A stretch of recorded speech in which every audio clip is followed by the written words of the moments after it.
ہر عام انسان یہ کہہ رہا ہے کہ مجھے موت اچھی نہیں لگتی، لیکن انسان سمجھنے میں آ گیا وہ موت سے اپنا دامن چھڑانا چاہتا ہے کسی نہ کسی طرح سے، بس کچھ ایسا ہو جائے کہ مجھے کوئی آب حیات مل جائے، میں ایسا پانی پی لوں کہ یہ زندگی کبھی میری ختم ہی نہ ہو، یہ زندگی چلتی چلی جائے۔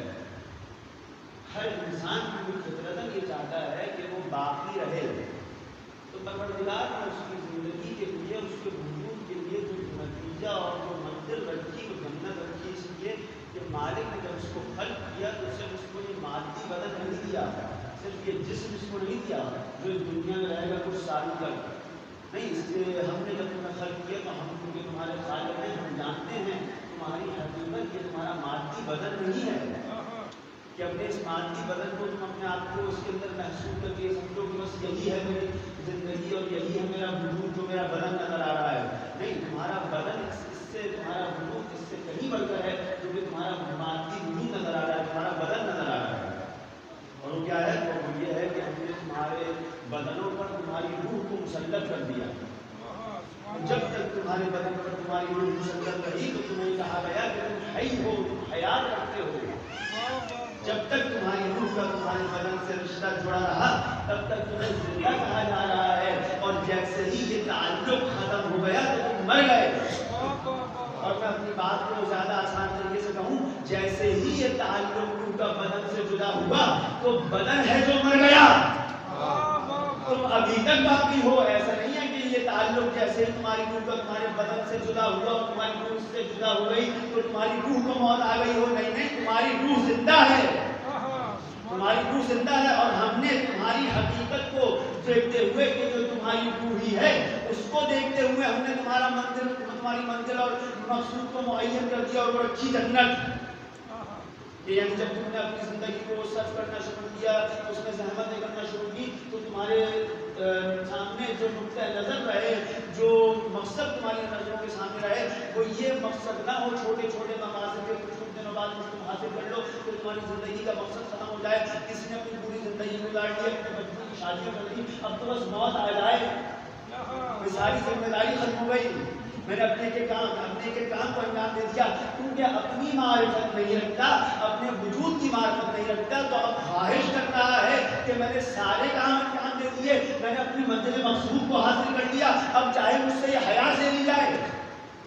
لیکن جس نے اپنے نفس کی معرفت کو حاصل کر لیا، اس کو پتا ہے کہ میرا وجود یہ میرا مادی بدن نہیں ہے، بلکہ 13 سال کا بچہ ہی نہ ہو، جب اس سے پوچھا جائے گا کہ تمہاری نظر میں موت کیسی ہے تو آواز دے گا احلی من العسل۔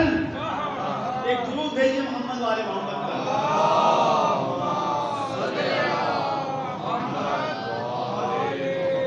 کیا جادو ہو گیا اس بچے کے اوپر، اس نوجوان کے اوپر، یہ 13 سالہ نوجوان کہہ رہا ہے کہ موت تو ایک شہر سے زیادہ شدید ہے۔ اس کو نہیں پتا کہ کل شام کو یا کل دن میں کسی کا اس کو شہید کر دیا جائے گا، اس کا ایک مادی بدن دنیا میں نہیں رہے گا، لیکن کہہ رہا ہے کہ احلی من العسل۔ کیوں؟ کیونکہ جانتا ہے کہ میری حقیقت کچھ اور ہے، میری زندگی کا مقصد کچھ اور ہے۔ تو ہم نے تمہاری زندگی کے لیے مقصد جو رکھا، جو منزل مقصود تمہاری نے طے کی، وہ جنت کی دعوت ہے۔ بس یعنی انسان کو جنت میں جانے کا راستہ بیان کیا جا رہا ہے۔ یہ آیت میں محمد صلی اللہ علیہ وسلم نے قرار دی، پروردگار عالم اس میں انسان سے کہہ رہا ہے کہ تم منزل مقصود اس جنت تک پہنچو، صاحبان جنت میں سے ہو جاؤ۔ اور یہ صاحبان جنت میں سے ہونا ان لوگوں کے لیے قرار دیا کہ جو باایمان ہیں، والذین آمنوا وعملوا الصالحات، وہ لوگ کہ جو ایمان لے کر آئے اور انہوں نے عمل صالح انجام دیے۔ یعنی جب ہم نے تمہیں وجود دیا تو تمہیں ایک مادہ بخشا جو کہ تمہارا بدن ہے، تمہیں ہم نے روحانی روح تمہیں دیا، تمہارے وجود کو دیا جو کہ تمہاری روح ہے۔ ہم نے دونوں کے لیے تمہیں راستہ بیان کر دیا۔ یعنی جب تک اس دنیا میں رہو تب تک تمہارا بدن کیا کام کرے، اور جب تمہاری روح اس دنیا میں آئے تو اس کے بعد تمہاری روح اپنے آپ کو کس سفر کی طرف گامزن کرے۔ یعنی اگر بدن ہے تو بدن کے لیے ارشاد فرمایا وَعَمِلُوا الصَّالِحَاتِ، یہ بدن تمہارا نیک اعمال میں صرف ہونا چاہیے. اپنے بدن کو نیک اعمال کو انجام دینے میں گزارتے چلے جاؤ, اس سے نیک اعمال انجام دیتے رہو. اور روح کی جب منزل آئی تو ارشاد فرمایا والذین آمنوا, وہ لوگ کہ جو ایمان لے کر آ گئے. یعنی ایمان ایک ایسی منزل ہے کہ جس کا براہ راست رابطہ تمہارے حقیقی وجود تمہاری روح سے ہے. انسان جب اس دنیا سے گیا اور اس دنیا سے جب جاتا ہے تو اس کی یہ اعمال جیسے ہی میں نہیں ناندی وہ ختم ہو چاہتے ہیں نمبر اٹھایا ہوگا. مثلاً آپ آج کا شہر میں بیٹھے دن بیٹھے آج بات بیٹھے اور جب ان کا یہاں سے چلے گئے تو آپ یہ ختم ہو گیا. اسی طرح سے کہ میں اس نمبر میں بیٹھا اگر پڑھتے کو پڑھتے پروردگار کی کوئی جلدی بیٹھنے کے لیے بیٹھا ہوں کہ یہاں پر جتنے دیر بیٹھ کر تقریر کر رہا ہوں میں عبادت میں مصروف ہوں. یہ جتنا بھی وقت آدھا پونا ایک گھنٹہ یہ میں عبادت میں مصروف رہا. اور جیسے ہی مجلس ختم ہوئی میں یہاں سے چلا گیا تو عبادت کا پھر ختم ہو گیا.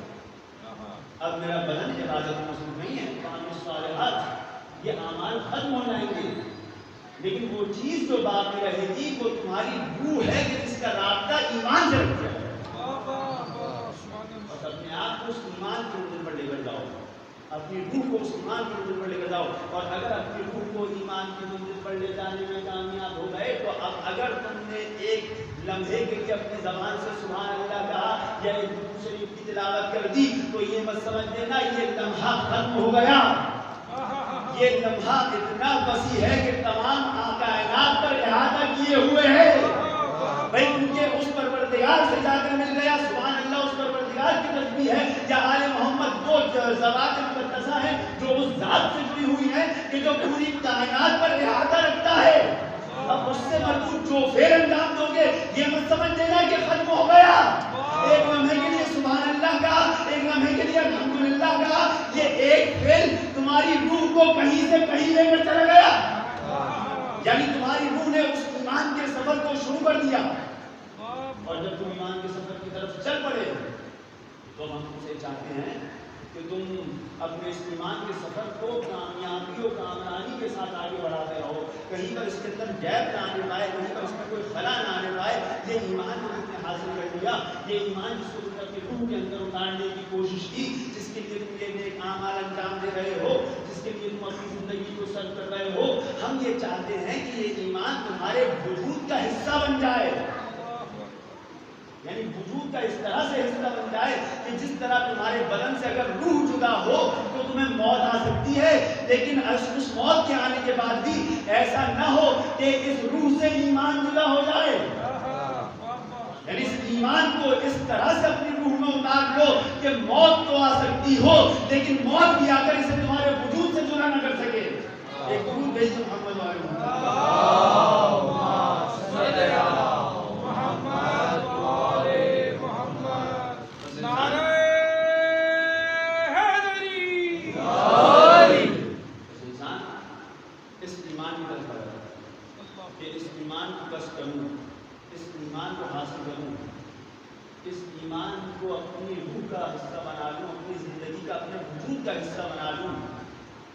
اور یہ کس طرح سے ہوگا؟ سیدھے ضروری بل انسان جانے کے ایمان ہے کیا؟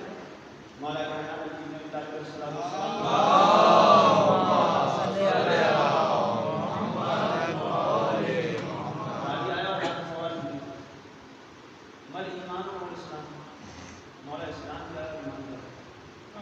ایمان کس چیز کو کہا جاتا ہے؟ اسلام کس چیز کو کہا جاتا ہے؟ یعنی اسلام کی حقیقت کیا ہے اور ایمان کی حقیقت کیا ہے؟ یعنی اگر کسی کے ذہن میں گمان ہو کہ اسلام وہی ایمان ہے, اس ایمان وہی اسلام ہے, تو اپنی اصلاح کر دیں. کیونکہ مولا کائنات نے ان کا ایک جواب دے دیا. اسلام کو کچھ اور ڈیفینیشن بیان کی, ایمان کی کچھ اور ڈیفینیشن بیان کی. اسلام کے بارے میں ارشاد فرماتے ہیں اسلام کو آپ کر دیں. اسلام ہر وہ چیز ہے جس کا کوئی اقرار کر دے. جتنے اقرار اپنی زبان سے کرتے چلے جا رہے ہو یہ تمہارا اسلام ہے, یہ تمہارا اسلام لانا ہے, یہ تمہارا تسلیم ہو جانا ہے ظاہر طور پر. اور پھر ایمان کے بارے میں ارشاد فرماتے ہیں عمل ایمان ہو بل اقرار ہو. ایمان بھی ایک اقرار ہے. اسلام کا نام بھی یہی دیا, الاسلام ما اقررت